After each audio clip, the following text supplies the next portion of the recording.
Friends, my self तनु सैनी। आज हम पढ़ेंगे गर्भ व्यापद और गर्भणी व्यवस्था।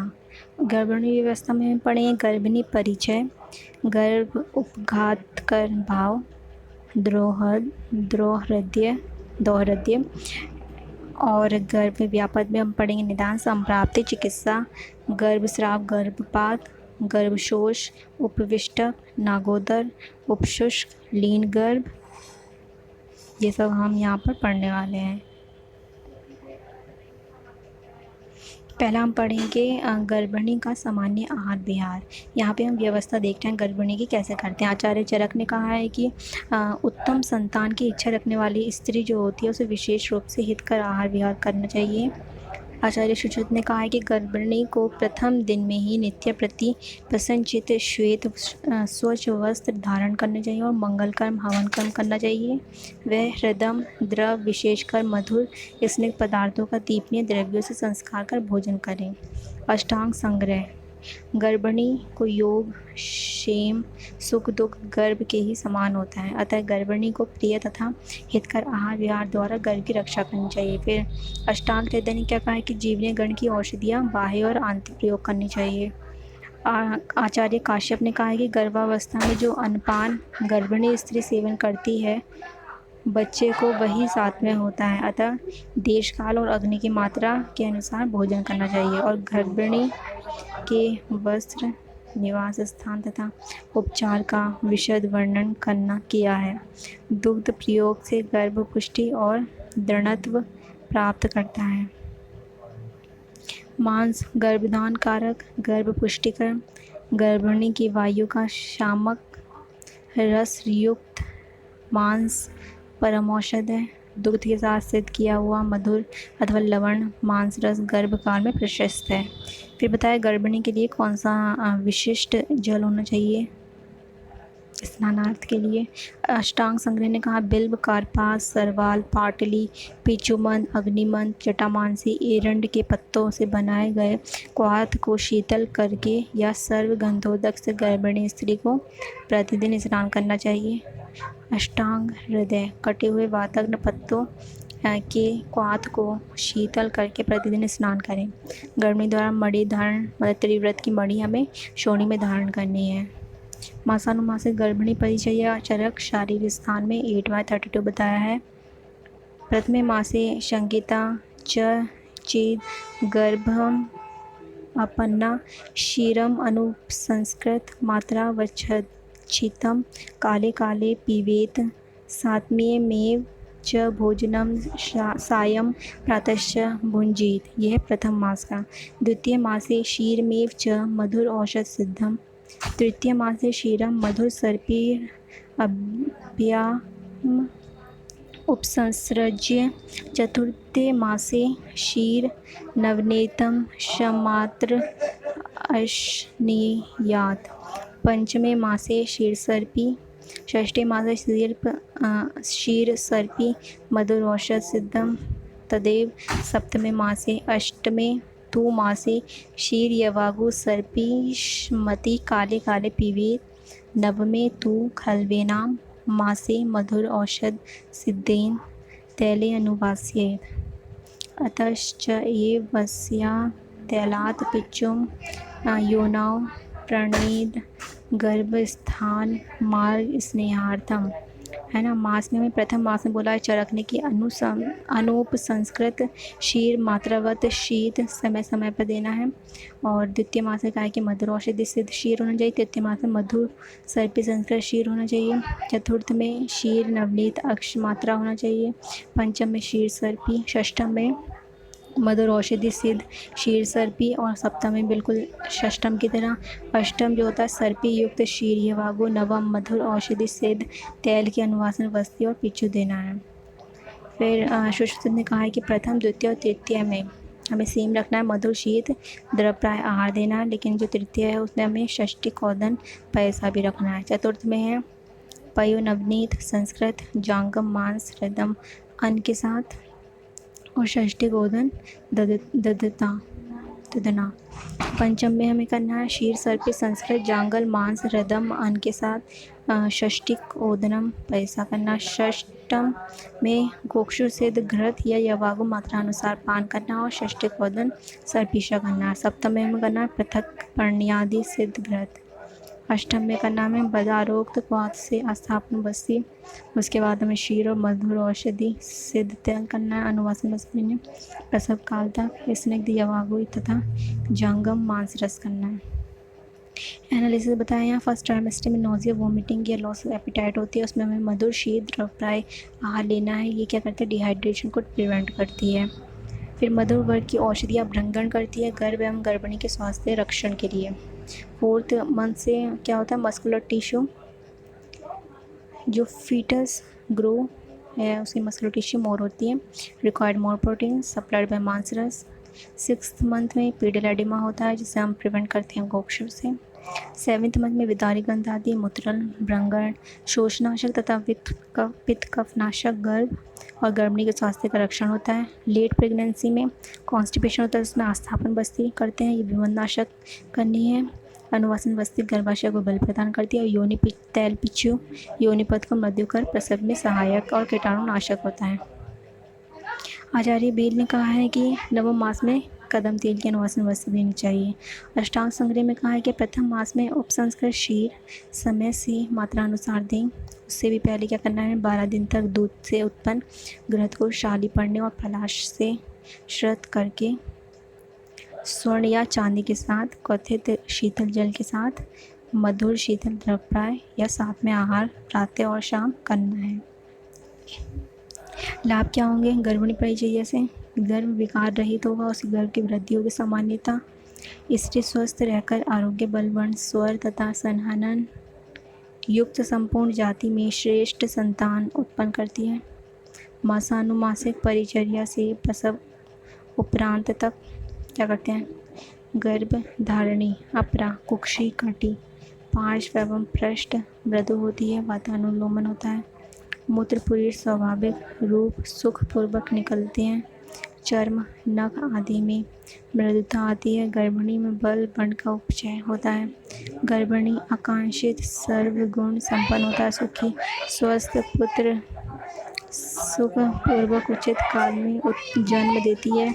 गर्भिणी द्वारा लिए आहार विहार से स्वशरीर पुष्टि गर्भ पोषण और स्तन्य उत्पत्ति।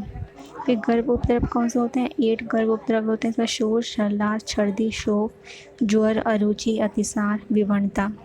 और गर्भ व्यापत में क्या है, 8 उपविष्टक नागोदर मक्कल मूलगर्भ विषकंप मूलगर्भ जरायु दोष और गर्भपात, ये 8 हैं। मतलब यहाँ पे हमने दिखाया कि क्या क्या डिफरेंस है। आचार्य भेल ने कहा है गर्भस्राव में कि जो गर्भ प्राप्ति के कारण व्याप्ति के कारण होते हैं, पुरुष का स्त्री स्वरत्व होना, स्त्री का पुरुष स्वर होना, आम गर्भ के चियोती होना। गर्भस्राव और गर्भपात के निदान क्या है, गर्भ वृद्धिकर भावों के विपर्य से वात प्रकोपक हो क्रमविघात अभिघात से या वात के 80 विकारों में गर्भनाश का वर्णन होता है। शुक्रार्तव आत्मा गर्भाशय ऋतुकाल मातुर आहार विहार विकृति होती है। 2 शुक्र होते हैं। मूल गर्भ निदान होता है। माता के मानसिक तथा आगंतुक सुख।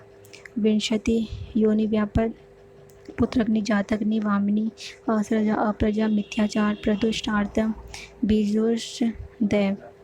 जातहारणी में क्या है, अंगनी दुर्धरा कालरात्रि वश्या गर्भ स्राव हो जाता है या रसस्राव के 3 दिन में मैथुन करने से, या पुरुष 25 वर्ष से कम और स्त्री 16 वर्ष से कम उसमें मैथुन करने से गर्भपात या गर्भस्राव होता है। इसका क्या संप्राप्ति है, लेकिन निदान अगर हम ये ऊपर वाले करेंगे तो क्या होगा, गर्भाशय के बंधनों से विमुक्त हो जाएगा और यकृत प्लीहा आंत्र के विवर से नीचे आता हुआ कोष्ठ का संक्षोभ हो जाएगा, इरिटेशन होगा कोष्ठ में, अपान वायु मोड़ हो जाएगी, विगुणित हो जाएगी और पार्श्व वस्ती शीर्ष उधर योनि में शूल आना मूत्र संग हो जाएगा और तरुण गर्भ शोणित द्वारा स्राव के साथ जीवित हो जाएगा, मतलब पात हो जाएगा उसका। लक्षण सामान्य लक्षण क्या होंगे इसके, गर्भाशय कटी वंक्षण वस्ती में शूल रक्त दर्शन होगा और प्रसन्न समान गर्भ के लक्षण। पार्श्व पृष्ठ में दाह युक्त शूल होगा, असरकदार आना, मूत्र संग। गर्भ के स्थानांतर गमन के लक्षण क्या है? कोष्ठ में शोर। और टीकाकार डिलन ने कहा है कि शूलादि लक्षण। गर्भस्राव की चिकित्सा क्या है? आम गर्भस्राव चिकित्सा, पात पूर्व चिकित्सा और गर्भपात पश्चात चिकित्सा। मतलब पहले क्या करने और बाद में क्या करने वो बताएंगे हम। व्यवस्थित होने योग्य परिहार्य गर्भस्राव की चिकित्सा। पतिष्यति गर्भ चिकित्सा में गर्भ स्थापन करना। व्यवस्थित गर्भ चिकित्सा में उदुम्बर शलाटों, मतलब जो कच्चा गोलर होता है उससे सिद्ध गोशीर हमें यूज़ करना है। और गर्भस्राव के उपयोग की चिकित्सा क्या होगी? काश्यप प्रजावरण बंध क्या होगी? ये सब हम बताएंगे गर्भस्राव चिकित्सा में। पहला है आम गर्भस्राव चिकित्सा में आम गर्भपात पूर्व चिकित्सा, मतलब एक्सपल्जन होने से पहले ट्रीटमेंट क्या होगा? रुक्ष शीत क्रिया करनी है। उपवास के बाद क्या करना है? दुरालभा, अमृता, उशीर, चंदन, परपटक, घन, बला, अतिविषा, कटवंग तथा धान्य का क्वाथ पान करें। आम पाचन के लिए मोदक आदि यूज। आम पाचन के बाद स्निग्ध शीत क्रिया या स्निग्ध क्रिया करनी है। तुरंत धान्य शाली या षष्टिक को पेय या भोजन के रूप में दें। आम गर्भपात के बाद क्या चिकित्सा करनी है? एक्सपल्जन के बाद क्या ट्रीटमेंट हमें करना चाहिए? गर्भ के पतित हो जाने के बाद गर्भकोष्ठ की शुद्धि।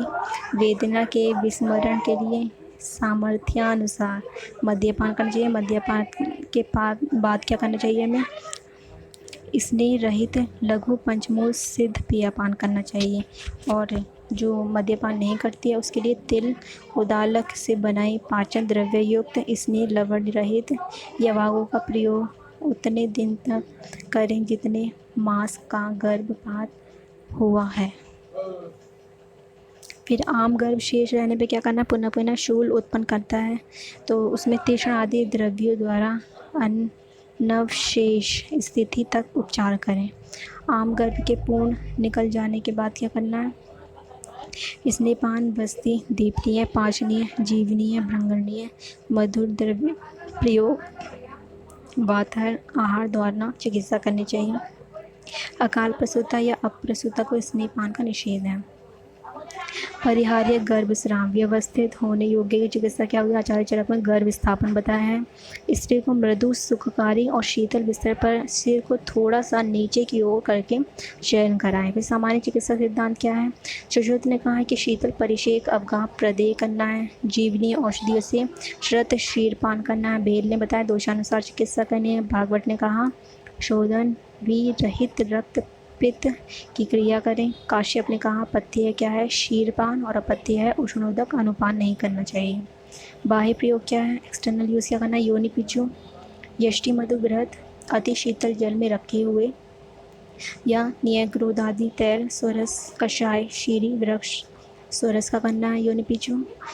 शतधौतघृत या सहस्त्र धौतघृत नाभि के नीचे लेप करना है। शीतल जल से अवगाह करना और लाक्ष आदि तैल बारंबार अभ्यंग करना गर्भ पुष्टि के लिए सही है।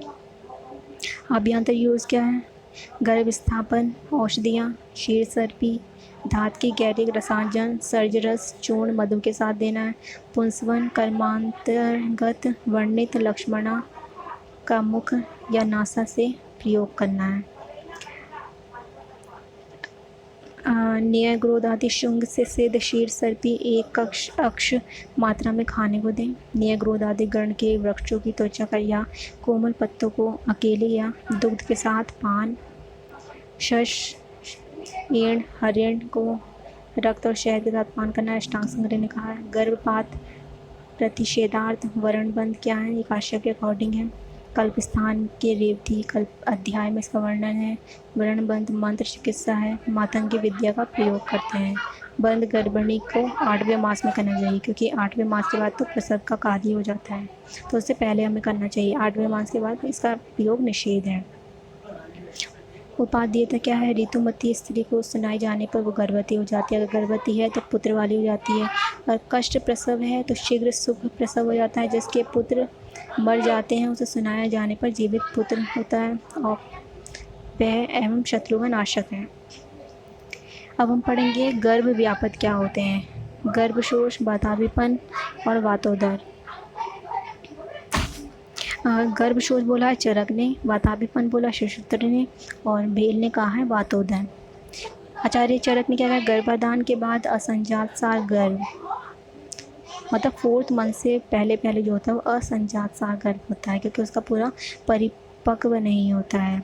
तो यहाँ बोला है कि जो चरक के अकॉर्डिंग है, जब गर्भ को उचित आहार नहीं प्राप्त होता है या योनि से रक्त स्राव होते रहने के कारण गर्भ का शोष हो जाता है, उस वर्षों के बाद पुष्ट हुए गर्भ को स्त्री चीरकाल के बाद प्रसवित करती है। चरक चिकित्सा अध्याय के 28वें अध्याय में क्या है, वायु के कारण गर्भ में शुष्कता होने का उल्लेख है। आचार्य सुश्रुत ने कहा है कि वात से आक्रांत होने पर गर्भ सूख जाता है, तब वह माता की कोशिका पूर्ण नहीं करता, मंद मंद स्पंदन करता है। डल्ला ने कहा है कि मंद स्पंदन का कारण क्या है, कि जो गर्भ के बाद से आक्रांत होने के कारण ओज का वीर रहित होना माना है। चिकित्सा क्या है इसकी, गर्भशोष की वृक्ष पदार्थ का त्याग करना है, भ्रंगण्य औषधियाँ, दुग्ध और मांस रस का प्रयोग करना है, लीन गर्भवर्णी चिकित्सा है, मधुयष्टि, काश्मीरी फल, सारिवा, शर्करा से श्रुत दुग्धपान करना है। देन उपविष्टा। उपविष्टा क्या है, मैथी संजात सार गर्भ होता है, उसे अगर यदि स्त्री गर्भिणी स्त्री उष्ण तीक्ष्ण द्रव्य का प्रयोग करती है तो योनि स्राव हो जाता है और नुस्रति के कारण गर्भवृद्धि नहीं होती। अष्टांग संग्रह में कहा है कि उपविष्टक और उपशुष्क गर्भ दोनों के ही सामान्य कारण का वर्णन है। अष्टांग संग्रह, अष्टांग हृदय में गर्भ वृद्धि को नहीं प्राप्त होता परंतु स्फुरण करता है। मतलब संजात सार गर्भ आफ्टर 4 मंथ के बाद संजात सार गर्भ होता है। यदि गर्भिणी द्वारा परित्याज्य आहार विहार का प्रयोग होता है तो रक्तस्राव या योनि स्राव होता है। उसके बाद प्रकोपित वायु पित्त श्लेष्मा को लेकर गर्भ की रस वह नाड़ी का प्रतिपीड़न होता है और रस का असम्यक वहन होता है। गर्भ सम्यक वृद्धि को नहीं प्राप्त होता, उस वजह से उपविष्टक और उपशुष्क होता है। यह है उपशुष्क। वात प्रकोपक आहार विहार अगर गर्भिणी स्त्री प्रयोग करती है, जैसे उपवास, व्रत, स्नेह द्वेषी, कदाहार, मतलब स्नेह नहीं लेती है, सड़ा गला आहार खाती है, तो उससे गर्भ शुष्क हो जाता है, गर्भ की वृद्धि नहीं होती, वह गर्भाशय में अतिकाल तक रहता है और स्पंदन नहीं करता। इसी को आचार्य बेल ने क्या कहा है, नागोदर कहा है। क्यों कहा है, क्योंकि शेराव के मुख की दृष्टि के कारण गर्भ का रस सामान्य रूप से नहीं मिलता, तो असंपूर्ण होने के कारण नाग बोलते हैं हाथी के गर्भ को, जो कि 18 और 22 मास की तरह वर्षों तक गर्भाशय में रहता है, इसलिए इसे नागोदर संज्ञा दी गई है। जातसार गर्भ में यदि योनि से रक्तस्राव होता है तब ना बड़ा हुआ गर्भ परिशुष्क मात्र सूखा हुआ होकर ठहरता है। अब चिकित्सा क्या है, उपविष्ट, नागोदर और उपशुष्क की लीन गर्भवत चिकित्सा करनी चाहिए। सुश्रुत ने कहा भौतिक घृत, भ्रंगणीय घृत, मधुर वातग्न घृत, पैसा मांसरस, आम गर्भ। प्रारंभ में गर्भ वृद्धि का चिकित्सा करने पर यदि गर्भ की वृद्धि ना हो तो उसे निकालने के लिए प्रयत्न करें। भोजन आदि से तृप्त होकर बार बार यान वाहन आदि का प्रयोग, शोभन, मार्जन, जृंभण आदि का प्रयोग करना चाहिए। धान्य कुटन, योनि व्यापत की चिकित्सा करनी चाहिए। फिर टीकाकार अरुण दत्त ने कहा है कि स्त्री को बार बार प्रसन्न करना चाहिए, इससे गर्भ की वृद्धि होती है। प्रारंभ में उपविष्टक उपशुष्क की चिकित्सा में गर्भ वृद्धि का चिकित्सा करनी चाहिए। अगर गर्भ की वृद्धि ना हो तो उसे तीक्ष्ण विरेचनीय तथा अपरा पातनीय द्रव्यों के प्रयोग द्वारा पातन करा दें। लीन गर्भ। आचार्य चरक, जिस स्त्री का गर्भ सुप्त हो जाने के कारण स्पंदन नहीं करता उसे लीन गर्भ कहते हैं। आचार्य सुश्रुत ने क्या कहा कि स्रोतों के वात के उपद्रवों से पीड़ित होने के कारण गर्भ लीन हो जाता है, वह अधिक काल तक गर्भाशय में रहता हुआ कष्ट को प्राप्त करता है या मर जाता है। टेलर ने कहा है कि गर्भ के निर्गम मार्ग के स्रोतस वात के उपद्रवों से ग्रहित होकर संकुचित हो जाता है एवं चीरकाल स्थिति के कारण गर्भ का विनाश हो जाता है। वह गर्भ स्रोतसों में चिपक जाता है, मतलब चिपका हुआ होता है गर्भ में, उसमें योनि में ये चिपका हुआ होता है, इसलिए इसे लीन गर्भ कहते हैं। अष्टांग हृदय ने क्या कहा है कि जो लीन गर्भ है या तो पुष्ट होकर सामान्य समय पर प्रसव हो जाता है, या वर्षों के उपरांत अत्यधिक कष्टों से उत्पन्न होता है, या नहीं भी उत्पन्न होता है, अर्थात गर्भिणी के जीवन पर्यंत कुक्षी में ठहरता है। ये लीन गर्भ बताया है। इसकी चिकित्सा क्या है? मृदु स्नेहन स्वेदन वमन विलेचन करना है, पक्षियों का मांस रस और घृत या फिर मांस यूस अथवा घृत मूली यूष के साथ रक्तशाली के मृदु मधुर शीत चावल का भोजन करना है। माश तिल विल्व शलाटू से सिद्ध कुलमाश खाने के बाद माधविक मधु 7 रात्रि तक पीने को दें। उपविष्टक और उपशुष्क की वर्णित चिकित्सा करनी है। स्त्री को बार बार प्रसन्न करें। उपरोक्त चिकित्सा से श्रोतोवरोध वायु का शमन हो जाने के बाद श्रोतों के विकास के लिए ईषद उष्ण तेल से उदर वस्ति वंक्षण उरु कटी पार्श्व पृष्ठ प्रदेश में बार बार अभ्यंग करें।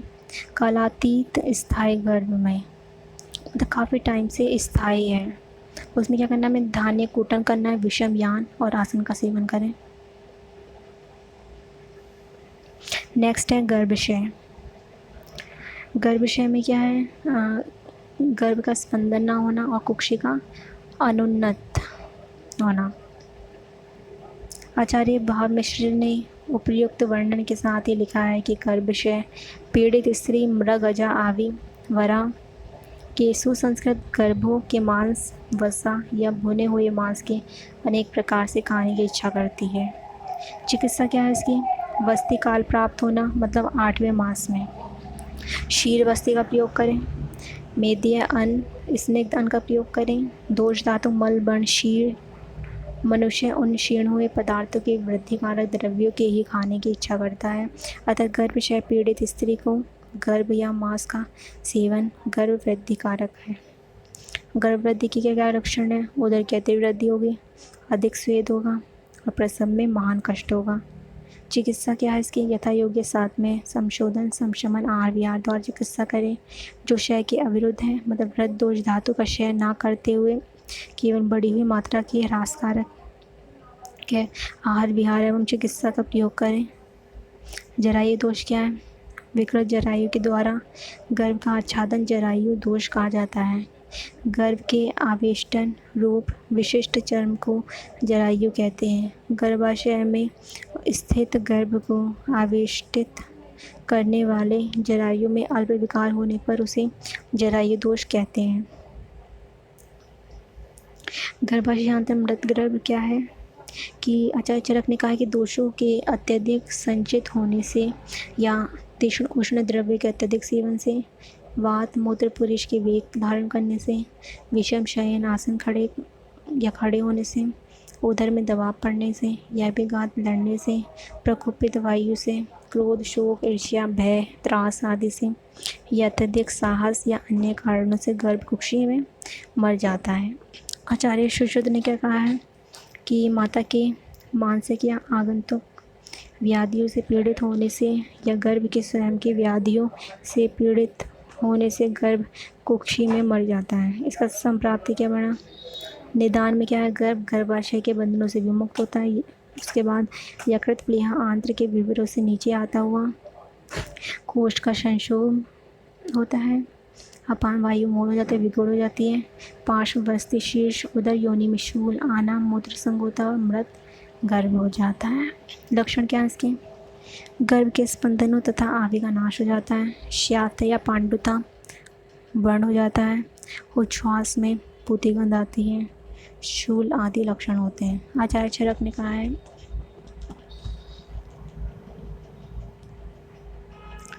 कि मृत गर्भा स्त्री के निम्न लक्षण बताए हैं। स्त्री का उदर स्तिमित स्तब्ध तना हुआ शीतल तथा उदर के अंदर पत्थर के समान प्रतीत होता है। गर्भ में स्पंदन नहीं होता।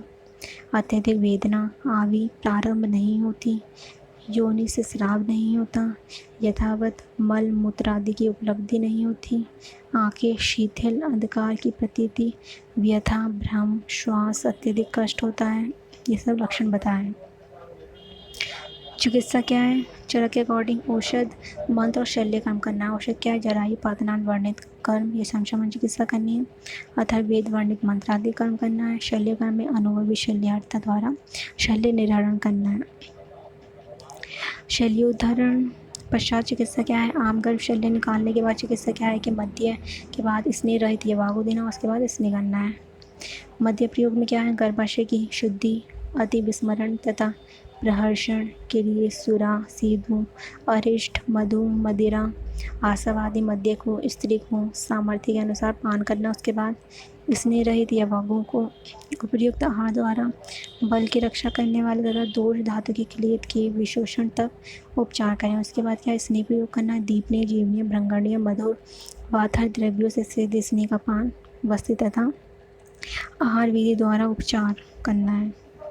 परिपक्व गर्भशल्य विमुक्ति के बाद चिकित्सा उसी समय से स्नेहोपचार करना होता है। आचार्य सुश्रुत और बागभट्ट निकाय के मूढ़ गर्भ और मृत गर्भ की एक ही चिकित्सा वर्णित की है।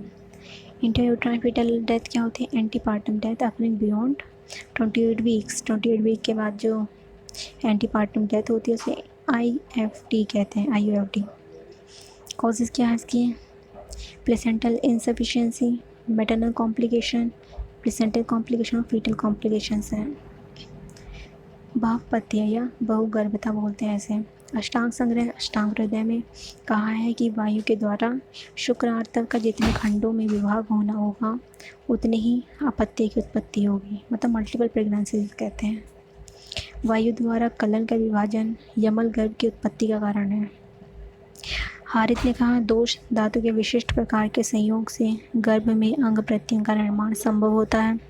जब पति पत्नी भ्रांत चित्त होकर संभोग करते हैं तो दोष धातु प्रभाव एवं भ्रांत चिंतता से यमन की उत्पत्ति देखी जाती है। युगम गर्भ के सुख दुख आदि समान होने के क्या कारण है? काश्यप ने कहा है कि एक नाभिज मतलब सिंगल अम्लाइकल आर्टरी हो तो उसमें क्या होगा? यमल पुत्रों की समानता और असमानताओं का वर्णन निम्न प्रकार से किया है। यमल गर्भ की आयु, सुख दुख, रोग, आरोग्य, लक्षण, आकृति, वर्ण, अंग, बल, प्रकृति आदि में समानता होती है क्योंकि उनके समान कर्म होते हैं। मतलब वायु द्वारा विभाजन, समान नाड़ी होती है। गर्भ वृद्धि कारक प्रसवा नाड़ी, जन्म एक समान होता है। निषेक मतलब गर्भाधान से लेकर संपूर्ण गर्भ वृद्धि, जन्म से ही स्तन सेवन आदि तुल्य होते हैं, परंतु दोनों के पृथक होने से उनकी पोषण एवं विसर्ग, मल मूत्र आदि का विसर्जन समान नहीं होता। यमल गर्भ में दोनों ही पुत्र या पुत्री होने का कारण जब बीज को वायु दो भाग में विभक्त करती है तो कन्या और पुत्र का जन्म बीज में उस भाग की अधिकता पर निर्भर करता है। मतलब जिस भाग में जो ज़्यादा होता है, अगर शुक्र ज़्यादा है तो पुत्र की उत्पत्ति होगी, अगर आर्तव ज़्यादा है तो स्त्री की उत्पत्ति होगी। बीज अगर वायु द्वारा विभाजन होगा, शुक्र की अधिकता होगी तो पुत्र, आर्तव की अधिकता होगी तो कन्या। बीज अगर वायु द्वारा विभाजन में दोनों में शुक्र की अधिकता होगी तो दो पुत्र होंगे, अगर दोनों में आर्तव की अधिकता होगी तो दो कन्या। यमल गर्भ में एक गर्भ के पुष्ट एवं एक के दुर्बल होने के क्या कारण है? कर्म के वशीभूत वायु बीज के विषमांश में भेद होने से जब कुक्षी में गर्भ की वृद्धि होती है तो बड़े अंश से उत्पन्न गर्भ बड़ा तथा छोटे अंश से उत्पन्न गर्भ छोटा होता है। मल्टीपल प्रेगनेंसी क्या है? जब more than one foetus simultaneously एक साथ डेवलप होते हैं यूट्रस में, उसे मल्टीपल प्रेगनेंसी कहते हैं। जो ट्विंस है वो साइमल्टेनियस डेवलपमेंट होता है दो फीटस का।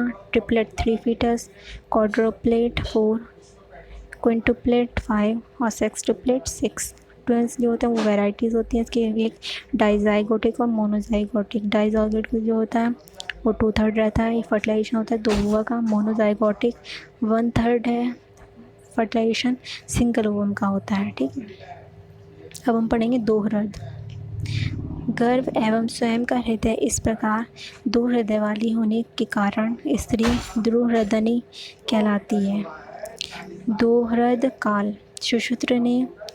बोला है कि 4th मंथ में। चरक अष्टांग संग्रह ने कहा है 3 मंथ में होता है।